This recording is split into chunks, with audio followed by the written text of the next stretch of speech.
আজকের গল্প জরাসন্ধের লেখা অ্যাক্সিডেন্ট। জরাসন্ধ ছদ্মনামের আড়ালে আসল মানুষটি হলেন চারুচন্দ্র চক্রবর্তী। অর্থনীতিতে এমএ পাশ করে দার্জিলিংয়ে ডেপুটি জেলার হিসেবে কর্মজীবন শুরু করেন। তার লেখার বৃহত্তর অংশ জেলের বন্দীদের জীবন থেকে অনুপ্রাণিত। তার লেখাগুলির মধ্যে অন্যতম হল লৌহ কপাট। শুরু হচ্ছে আজকের গল্প অ্যাক্সিডেন্ট। কণ্ঠে গৌতম।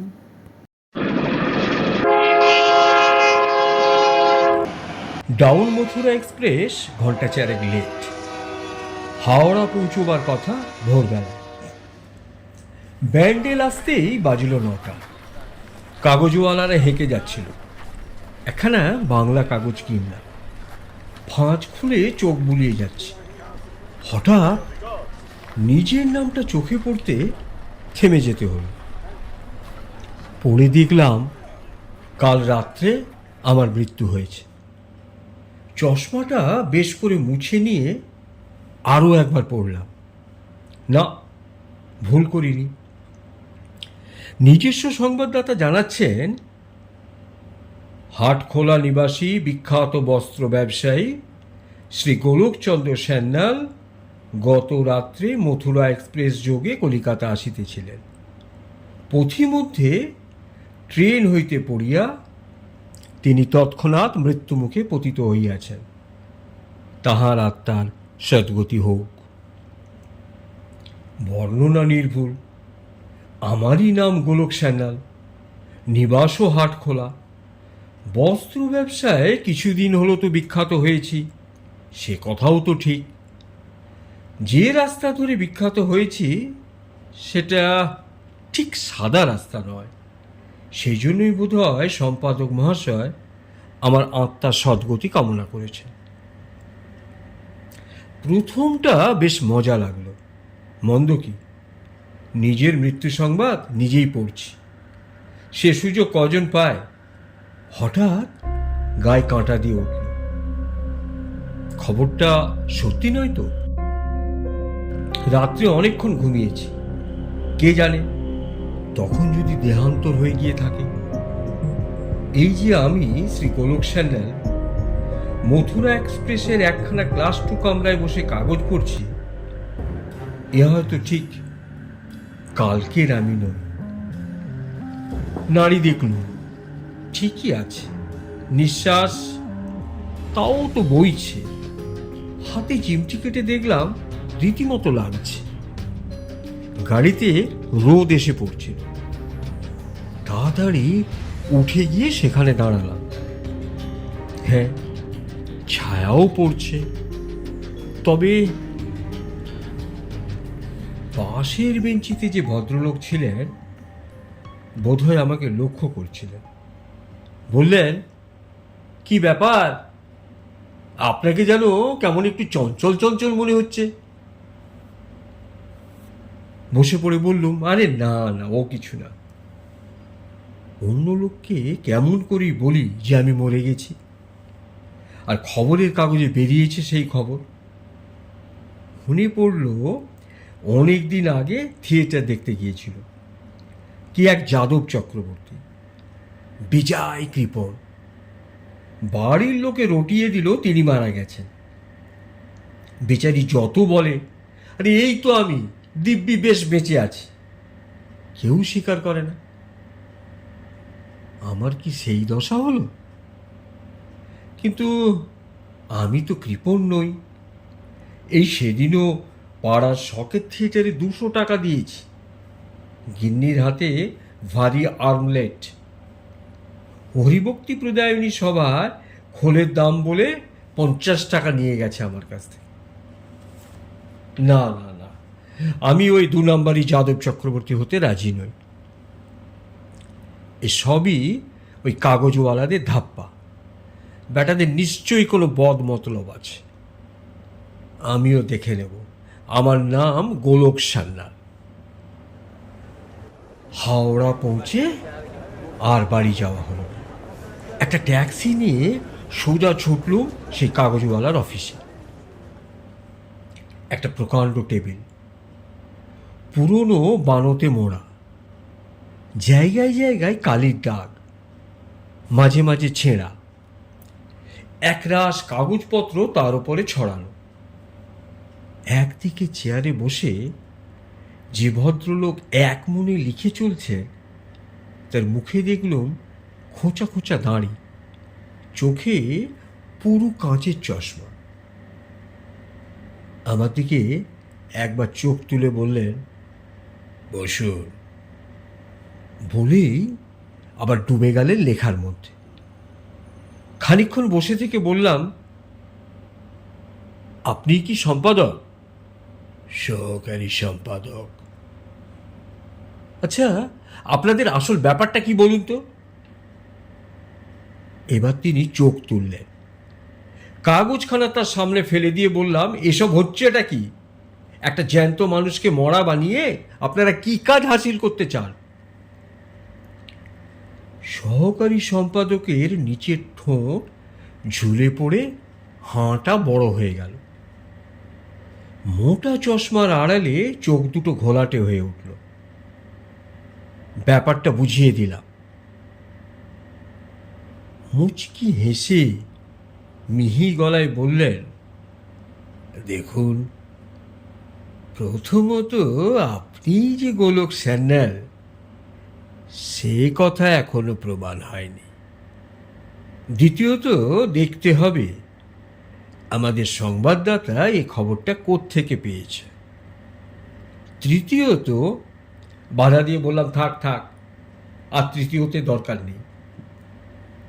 এই নিজস্ব সংবাদদাতার ঠিকানাটা দিন, বোঝাপড়া আমি ওখানেই করে নেব। সহকারী মহাশয় গলাটা আরও মিহি করে বললেন, আগে সংবাদদাতার নাম ঠিকানা আমরা প্রকাশ করতে পারি না। কেন? ওটা সাংবাদিক রীতি নয়। তার মানে ওইসব সংবাদদাতাটা কি সব ভুয়ো? আজগুবি খবরগুলো বুঝি এই বানত ছাড়া টেবিলে বসেই তৈরি হয়। কোনো জবাব এলো না। কাগজ তুলে নিয়ে বললাম, এই দামি খবরটা কোথা থেকে সংগ্রহ করা হয়েছে সেটুকু বলবেন কি? ওই কাগজে যেটুকু আছে ওর বেশি আমার কিচ্ছু বলবার নেই। কাগজটা খুলে দেখলাম খবর এসছে ধানবাদ থেকে। ঝোঁকের মাথায় কাজটা যত সহজ মনে হয়েছিল, আসলে দেখলাম তার চেয়েও অনেক কঠিন। ধানবাদের মতো জায়গায় খবরের কাগজে নিজস্ব সংবাদদাতা খুঁজে বার করা গোয়েন্দা বিভাগের পক্ষেও অসম্ভব। কিন্তু এসে যখন পড়েছি তখন কিছু একটা তো করতেই হবে, আর কিছু না করে ফিরে যাই বা কী করে? একদিন এ পাড়া, আরেকদিন ও পাড়া, এভাবে ধর্ণা দেওয়া শুরু করল। বাংলা কাগজখানার নামই কেউ জানে না, তার সংবাদদাতার খোঁজ দেওয়া তো দূরের কথা। একটা উড়ো খবর পেয়ে বাইরেও ঘুরে এলাম দিন দুই। এমনি করে কেটে গেল 6-7 দিন। শরীরে আর কুলোচ্ছে না, পকেটও পাতলা হয়ে আসছে। অগত্যা শেষটা স্টেশনে ওয়েটিং রুমে এসে আড্ডা নিলাম। দেখলাম একজন খদ্দরধারী চশমা পরা ছোকরা রোজ কলকাতার খবরের কাগজগুলো বুঝে নিতে আসছে। এবার গাড়ি আসতেই আমি চেপে ধরলাম তাকে। আপনি কি অমুক কাগজের নিজস্ব সংবাদদাতা? লোকটি আমার পা থেকে মাথা পর্যন্ত বার কয়েক তাকিয়ে নিয়ে বললেন, কেন বলুন তো? বুঝলাম নরম রাস্তা ধরতে হবে। একেবারে তার হাত দুটো জড়িয়ে ধরে বললুম, ভাই, আমি বিদেশি লোক, বড্ড বিপদে পড়েছি, আপনি একটু সাহায্য করুন না। হ্যাঁ, আমি সেই রিপোর্টার, বলুন কি করতে পারি আপনার জন্য? বাঁচালেন মশাই। এই খবরটা দেখুন। এই গোলক সান্যাল আমার ঘনিষ্ঠ আত্মীয়। ইনি কি করে মারা গেলেন, দেহটারই বা কি ব্যবস্থা হলো, অত্যন্ত ব্যস্ত হয়ে পড়েছি আমরা, বিশেষ করে ওনার বাড়ির সবাই। ভদ্রলোক বললেন, এসব খবর তো আমি আপনাকে দিতে পারবো না, রেল পুলিশে গিয়ে আপনি বরং খবর নিন। মৃতদেহ এখানেই আনা হয়েছিল, ময়না তদন্ত হয়েছে, এ পর্যন্ত আমি জানি। নাম ধাম সব আমি ওদের কাছ থেকেই পেয়েছি। পরদিন আমি রেল পুলিশে হানা দিলাম। দারোগা বাবু মন দিয়ে আমার সমস্ত কথা শুনলেন, জিজ্ঞাসা করলেন, আপনি কে, আর আপনারই বা এ খবরের দরকারটা কি? আমি গোলক স্যান্ডালের নিকট আত্মীয়, এবং সেজন্যই এ খবরটি আমার বিশেষ দরকার। কিন্তু আমরা তো সেদিনই তার বাড়ির ঠিকানায় তার করে সব জানিয়ে দিয়েছি। নিজের অগোচরে আমি চেঁচিয়ে উঠলাম, কি বললেন, বাড়িতে জানিয়ে দিয়েছে? তাছাড়া আর কি করা যেতে পারে বলুন? কেন, অন্যায় হয়েছে কিছু? শুধু অন্যায়? সর্বনাশ, এ তো চরম সর্বনাশ করেছেন আপনি। দারোগার চোখে মুখে ঘোর সন্দেহের ছায়া পড়ল। আপনার নামটা জানতে পারি? নাম মুখে এসে গিয়েছিল, সামলে নিলাম।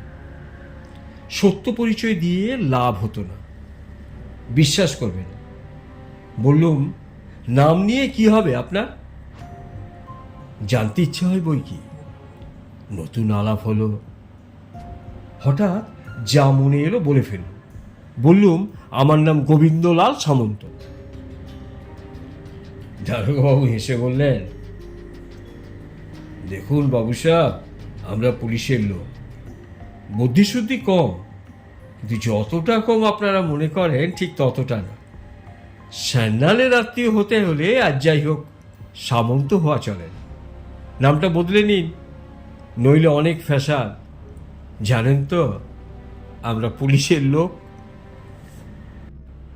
এরপরে আর ধৈর্য রাখা সম্ভব হলো না। বললাম, তা জানি বই কি, আপনাদের বিদ্যার কি আর অন্ত আছে? একটা জ্যান্ত মানুষকে মরা বানিয়েই শুধু ক্ষান্ত হননি, মরার খবরটা বেশ ঘটা করে তার বাড়িতেও জানিয়ে বসে আছে।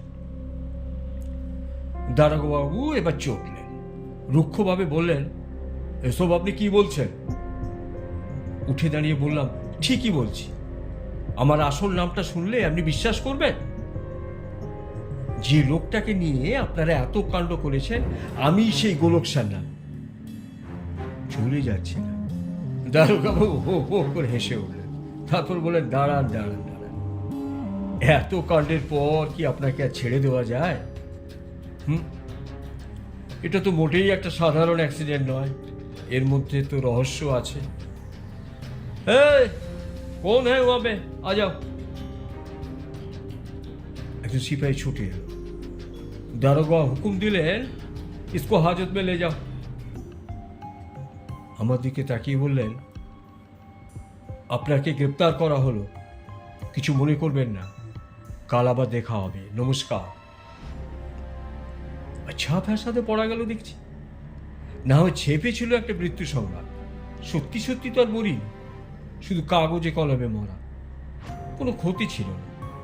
আর এবার যে সত্যি মরতে বসেছি। দুরাত ধরে ছাড় পোকার মশা মিলি যে রক্তটা নিয়েছে, এই হাজত ঘর থেকে যে জ্যান্ত ফিরে যেতে পারবো এমন কোনো ভরসা নেই। তাছাড়া দুটো দিন পেটেও কিছু পড়েনি। দারোগাবাবু খাবার পাঠাতে ত্রুটি করেন, ত্রুটি আমারই, সেটা কিছুতেই আমি মুখে তুলতে পারি।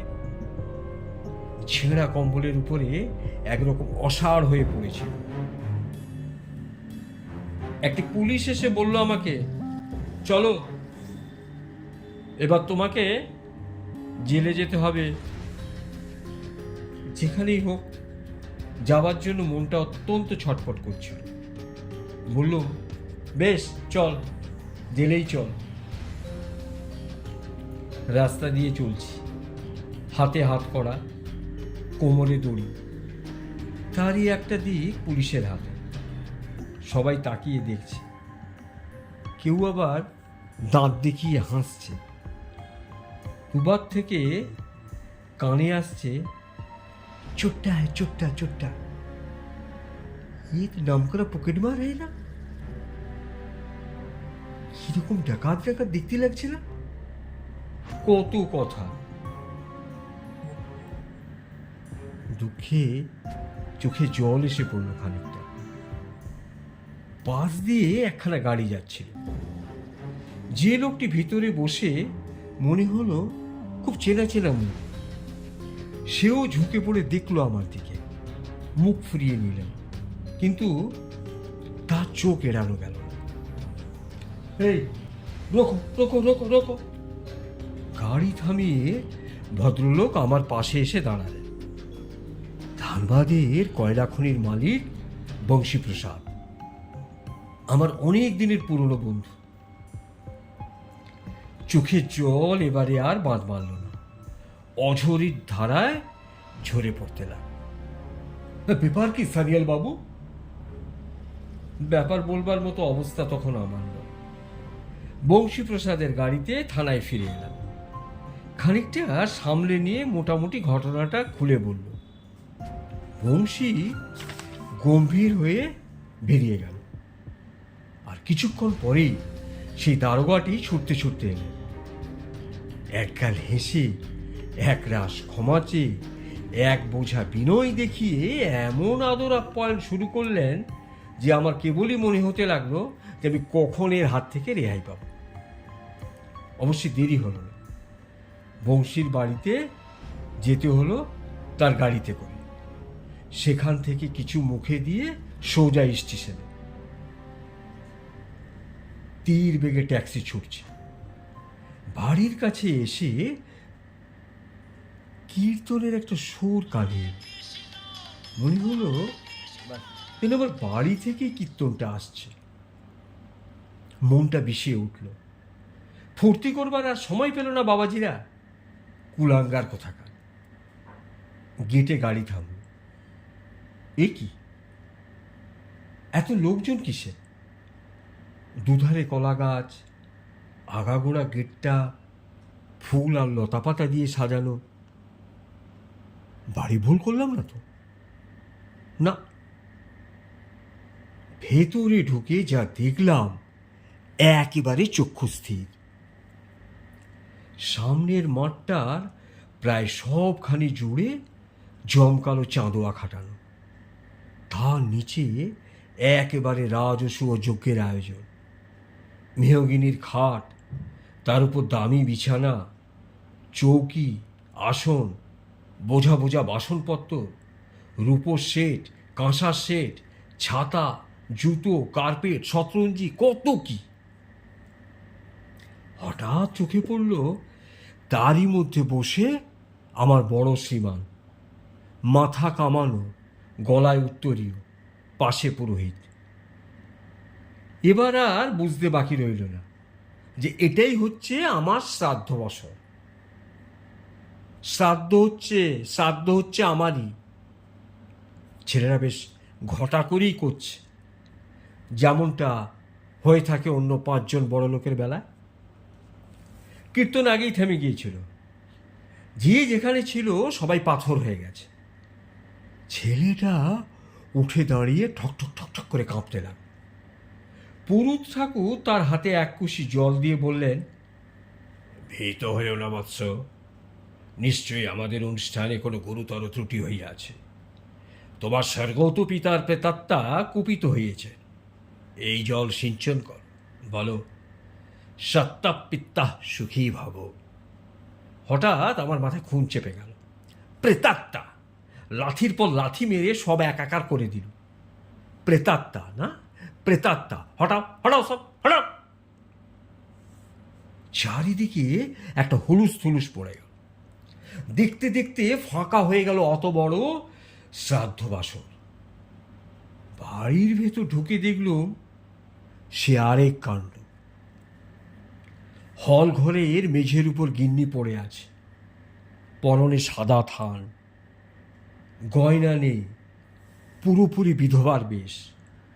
2-3 জন মাথায় জল ঢালছে, জ্ঞান নেই। এমন সময় খবর এলো পুলিশের কোন সাহেব এসছেন দেখা করতে। ফিরে এলুম বৈঠকখানায়। কি চাই বলুন। আপনার সম্বন্ধে যে ভুল খবর বেরিয়েছিল সেজন্য আমরা আন্তরিক দুঃখিত। সব কাগজে প্রতিবাদ পাঠিয়ে দেওয়া হয়েছে। আরে সে তো দিয়েছেন, কিন্তু ব্যাপারটা কি বলুন তো। পুলিশ সাহেব একখানা নাম ছাপানো কার্ড বের করে বললেন, এটা কি আপনার কার্ড? হ্যাঁ, এটা তো আমারই কার্ড। কিন্তু আপনারা এটা পেলেন কোথায়?